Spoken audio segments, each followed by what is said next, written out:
the power is out like at a big chunk down by Rivermont Avenue, and it goes all the way over to where Dr. Lindemann lives, and the internet's down and the power's out. So it might be a small group tonight. So we'll wait a few more minutes. I've been going through and checking work.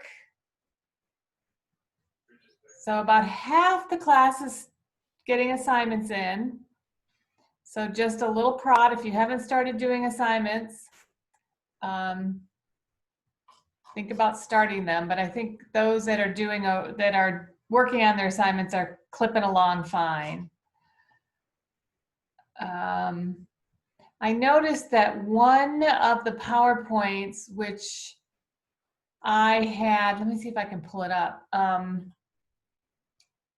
had done a voiceover with my picture up, like my video up in the side. Did that show up? It was on the one about protecting students' rights.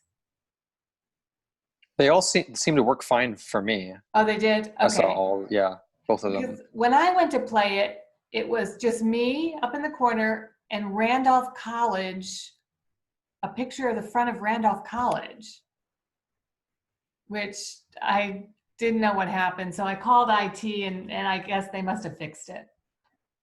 So good. So how's all the information making sense? Do you have questions? Personally, I feel like I'm learning a lot, more about special education than I ever knew there was. There's a lot. Yeah, I've dealt more with the regular side, small mix-in of special education, but it's very informative, especially that first guy. It was a YouTube video. I think it was like 15 minutes long. I'm trying to think which one it was. It's in the first module, but he does like a gigantic overview in like 11 minutes or something. Yeah, the overview of special ed. Yeah, that was super helpful. I thought that was a pretty good synopsis of all the laws, and if you haven't noticed yet, hey Kiesha. Hi. How are you tonight? I'm good. How are you? Good. Glad you could join us. I know that the power's out over by Randolph. I'm not sure where you live, but I heard it was out in a pretty broad spectrum, an area was out. But anyway, I was saying that the jargon, there's lots of acronyms in special education that are really hard to keep up with. In fact, I usually play this game in class. This is my game. Of course, we can't do it here, but it's kind of like I put all these cards out, and then there's these cards, and you have to match them. And it's basically just a group activity to get used to all the acronyms that are out there, but there's no way to learn all the acronyms. Sometimes when you're new to teaching, you just have to ask people, could you please explain what you mean? And they change. Like different school divisions will use different acronyms. Like some school divisions will use PLOP, P-L-O-P, present level of performance. And some will use PLEP, present level of educational performance, and they change them up. So always ask if you don't understand an acronym. So I'm glad you found that video informative. Any other questions? Okay, I wanted to talk a little bit tonight about the paper, because you have, and I'm scrolling down, a topic paper coming up. Well, not coming up, but let me get down to it. It's toward the bottom of, where did I put it? Yeah, so it's after module 13. It's just the topic paper. And the topic paper is,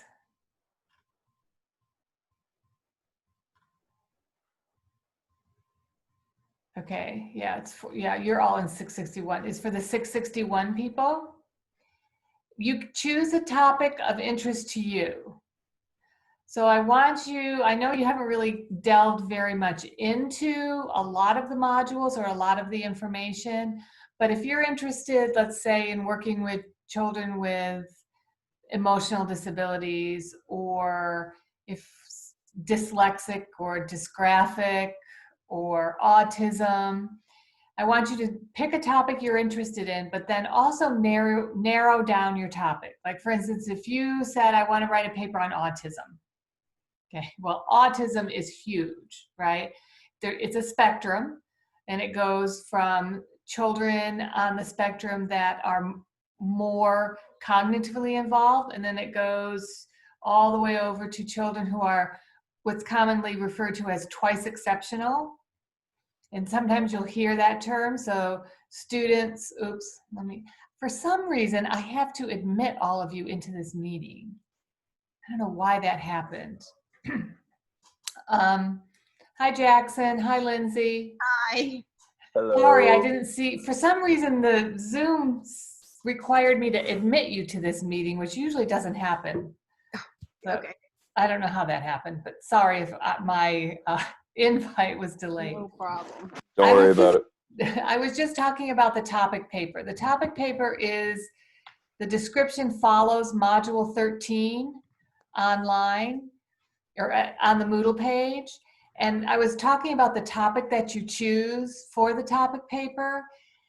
You want to choose something you're interested in, and this is not a huge paper, right? So we're talking 1,800 to 2,000 words, all right? So around a 5-page paper. And don't obsess over word count, okay? I put the word count on there because I don't want you to write a 12-page paper, okay? The whole goal is for you just to kind of begin to think about a topic you're interested in and to begin to engage in some academic writing early on so I can give you feedback. And it basically is going to kind of get you prepared for our expectations as you move into the research paper in the fall, okay? Now, it does seem, the good news, it does seem that Randolph is going to open. So we will be on campus. Good for us. And what that will look like, I'm not sure for those of you joining us in the fall, but I will kind of keep you updated.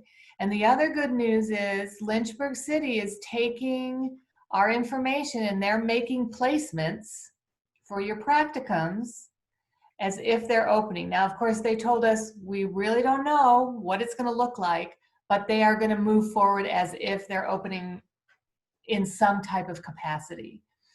The other good thing is I was asked by a faculty member at Old Dominion University. I belong to this group, and we work, so I'm part of the deans and directors. So we work with the Virginia Department of Ed, and we are working on an agreement in case the schools don't open, if they do online teaching, that our students would be able to jump online with a teacher, and that would count as credit. So, or tutoring. I also requested that if students could tutor either 1 or 2 children or a small group of children, could that count towards your hours toward the license? So hopefully because the Virginia Department of Education requested some ideas. And so I think that they're really trying very hard to make some modifications to the licensure process. But so far, from what I'm hearing, it looks good to go. All right, so back to the topic paper. So again, the topic paper, 1,800 to 2,000 words. And if I keep looking this way, it's because I have the Moodle page opened to my right. You're going to pick a topic. Once you pick your topic, you want to hone down on the topic and make it a pretty specific research question.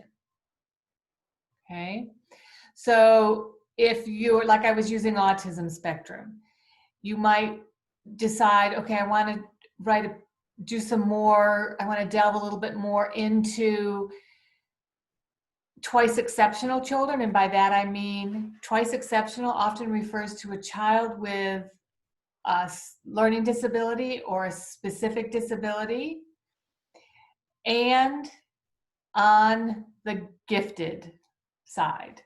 Okay, so they're twice exceptional, gifted, and they have some type of learning disability. All right, let's say you pick that topic. Again, that's going to be huge.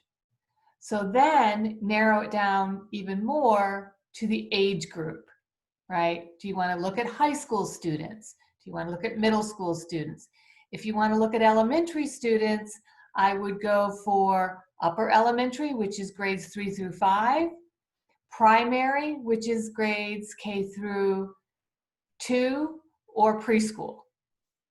Okay, so see how you've kind of narrowed down your scope, because otherwise you're going to get overwhelmed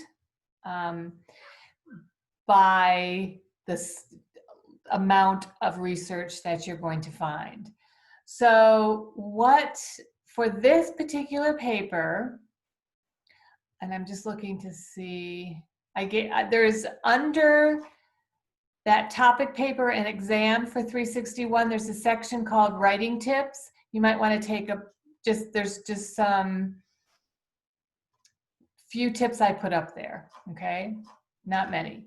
But I would like you to find at least three, no more than 5. You shouldn't need more than 5 peer-reviewed research articles on your topic. Okay, so you want to go to the library resources. And Lindsay, did Kelsey contact you? Okay, yeah. Good. She told me she was going to, so I just wanted to make sure you had access to all the library resources. Yeah. You're welcome. All right, so you want to go to the library resources. Now be careful, don't choose articles that are quantitatively intense. And by that I mean you're going to find articles that have a lot of advanced statistical analysis. For this particular assignment, I would like you to find articles that are written more for a general audience, so for teachers. Okay, so maybe, how to work with students, how to work with high school students on the autism spectrum and gifted. Or you might decide, you want to work with students with dyslexia that have high comprehension but low reading speed. Okay, maybe you're going to look for articles on effective strategies. And you'll find those. JSTOR is a good one, is a good source to go to research education articles. They have a lot of education articles on JSTOR. But you are going to find articles that tend to be very heavy in the statistical analyses of data. And you're going to get into those later in the research class in the fall. Right now, just kind of focus in more on learning about teaching strategies. I would like you to use APA, the American Psychological Association formatting. And unfortunately, lucky you and lucky me, they came out with, and I'm turning around because I ordered it. And you should see this desk, it's a wreck. My dining room's a wreck. The new APA manual. I can show it to you. I have it right over here. Good. So APA drives me crazy because they come out with a new manual about every 6 years. And then I have to figure out what did they change. And it's usually like, last time it was, rather than 2 spaces between sentences, it's 1 space between sentences. Yes, that's the new APA manual. So there are places you can search online for what changed from, what is this one, 6th edition to 7th edition. Right. and it'll tell you and give you little cheat sheets on that. Yes, and don't obsess over it right now, but look at things like how to format the first page, right? How do you put in a running head? And then your in-text citations and your works, your reference list or your works cited. Okay. How many of you are familiar with APA format? Okay. OWL Purdue is a great site. And I think they've posted the new 7th edition information, but OWL Purdue, they're reliable because sometimes you have to be careful what you search, but OWL Purdue is a pretty good place you can go, and it's searchable, and they give you examples and they show you how it's done. So that is a good site to go to in addition to your manual, okay? Because we will continue to help you learn how to format this way. But if you could focus on those things, the first page, the running head, in-text citations, and the works cited page, how to format works cited. And I will caution you not to use the sites where you go in and they format it for you. Those are pretty unreliable, okay? I would just learn how to format it yourself. And if you have any questions, email me and I can go look, but I think you'll find everything you need on OWL Purdue if you don't have a manual.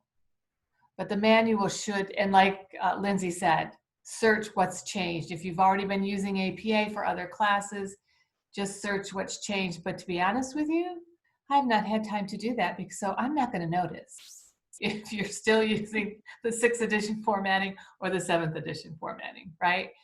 And the other note about APA formatting is that a lot of people say, well, you need to learn how to do this because the journals are going to require it.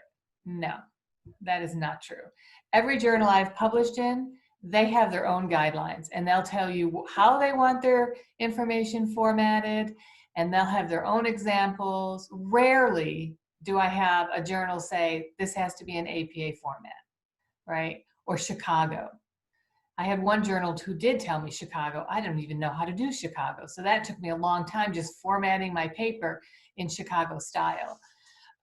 But, you know, so don't obsess over it too much, right? It's just a matter of going through the manual, taking a look at the manual.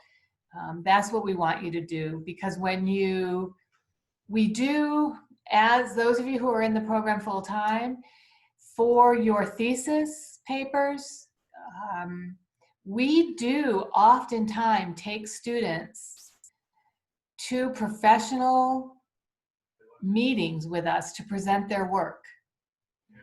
And I have published with students in the past, their thesis papers.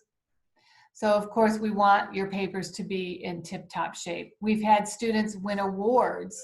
We had, gosh, how many students have we had win awards? For the Virginia Association of Teacher Educators, which is all the colleges and universities in Virginia, they give out awards for research papers. And every time we submit a student, one of our students always wins. So you'll be well prepared to have a pretty publishable piece of work by the end of your thesis project, for those of you that are completing the program for the end of next year. And your presentation skills will be well honed as well. There's one organization I take students to. Usually they only accept doctoral students, but I always get the master level students accepted because the quality of work is usually pretty stellar. And we push you pretty hard, as you'll find out. But with support, we push you hard, but definitely you'll have some opportunities if you're interested in doing research, publishing your research, and maybe going on to a doctoral program. I have, from 3 years ago, I have 4 of our candidates who are now in doctoral programs. So that I was really happy to hear about that, because I'm always trying to get, students to further their education, become professional students, as I call them. All right, any questions about the paper that you have for me that I could answer? Pretty clear on that?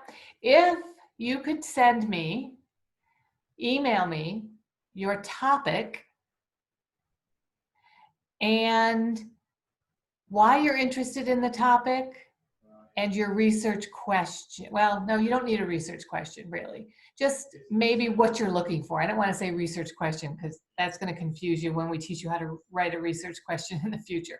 But just basically, what's the focus of your paper? And then I can guide you. If I think it's too large, I can kind of guide you a little bit into something a little bit more narrow. Okay. Now I noticed, well, somebody notified me that some of the assignments were blocked. I don't know how that happened. So I went through and opened everything up, and a couple they had like I can change the date of when things will be closed. And I think when I transferred from last year to this year, some got close dates in them, but I think I opened everything up. If you get to an assignment and it won't let you post, let me know. Just send me an email and say, this assignment won't let me post, and I can go in, and if it got blocked for some reason, and sometimes that will happen when Moodle goes down, like the portal went down the other day, and they also shut down Moodle, and sometimes when they clean up Moodle, it will disturb some of the postings. So I can just go in and clean those up, but just let me know, because this is open assignments, right? I don't have deadlines until the very end, right? You have to have all your work in by the end. And I am checking, so make sure, and I'm trying to keep up with posting, giving you comments, feedback. Now the papers, what I will do with the papers is I will download them, use track changing to make very specific comments on them, and then email them to you, okay? The reason I haven't moved my Moodle classes to Google Classroom is because you have to do it one assignment at a time, and it's pretty labor intensive. And I just did not have time to do that. It takes quite a long time to move it over, because I know you're using Google Classroom for Dr. Howell and Dr. Lindemann's class.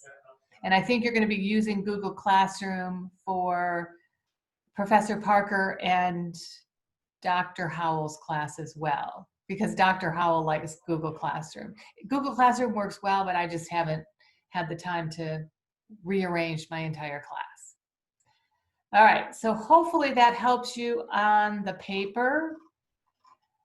I'm kind of going through the assignments, and so far everything's coming clear, no questions. Okay. I'm trying to think if there's anything I wanted to particularly talk about with you.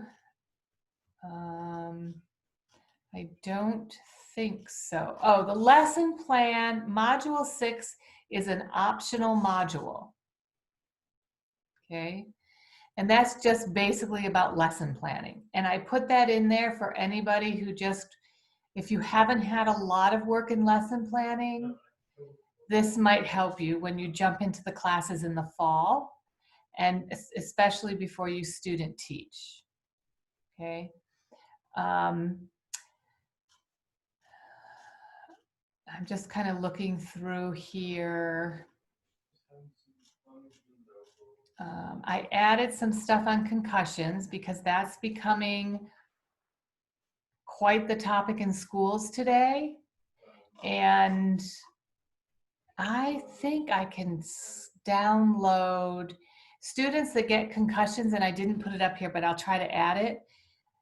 We'll get a temporary 504 plan. And that usually comes from the medical doctor. So my son had one. He had a really bad concussion when he was in high school, and he missed about 3 months of school. But the doctor it was bad, created a 504 plan for him. Then we took it to the nurse at the school, and the nurse took it from there and set everything up with the teachers. So it's a different procedure when that occurs. So it could be for other health impairment. So these are these temporary 504s, which you may see quite a bit in high school and middle school, especially with students who are in gymnastics or are playing a sport, and it doesn't have to be a contact sport. Lots of concussions in soccer, lots of concussions in lacrosse. Both lacrosse, actually more females get concussions in lacrosse because they don't wear helmets, right? Which I'm waiting for the day when they have to wear helmets. But so you as teachers will see some of those 504s, and I'll see if I can find his 504 and scan it and post it for you, because it was pretty interesting as to the accommodations and modifications to his work in high school, because that's a lot of high school work to miss.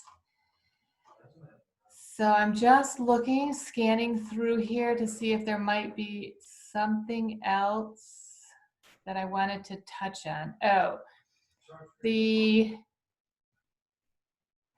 Fat City video. It's Mel Levine's. No, it's not Mel Levine. It is Rick Lavoie. I get those two mixed up. Rick Lavoie's video called Fat City. It's an older video. You'll see it's a little dated. He came to Randolph one time. It was fabulous. And he does a lot of work with students with specific learning disabilities. He thought about redoing the Fat City video, and he tried to redo it, and he said it basically turned out the same thing, but we're all wearing updated clothing. So I think when you watch that, have time to watch it the entire way through. When he came to campus and did the workshop on campus, it was really powerful. But even by watching this video, and sometimes I like to watch it face to face with people, which we cannot do, because I like to talk about some things that are happening, because sometimes a debriefing is helpful. And let me see how far down. That's in module 9. So maybe we will, around meeting 4, maybe during our 4th meeting together, if everybody could have watched the Fat City video in module 9, we can talk about it, because I would like to discuss that video. And then there is another video that I want to have a discussion about, and that is in the dyslexia. Yeah, the dyslexia module 13. So we will discuss that video on our last meeting together, week 5. And it's the one called Dyslexia from the Perspective of a Doctoral Candidate. Okay, and that again is a pretty powerful message that's shared in that particular video. When you watch that, that is the video that I use to launch my idea for the book that I'm writing. So, though that's come to a screeching halt because I was doing face-to-face interviews and videotaping with my participants. So it'll be a couple years before I get that book out.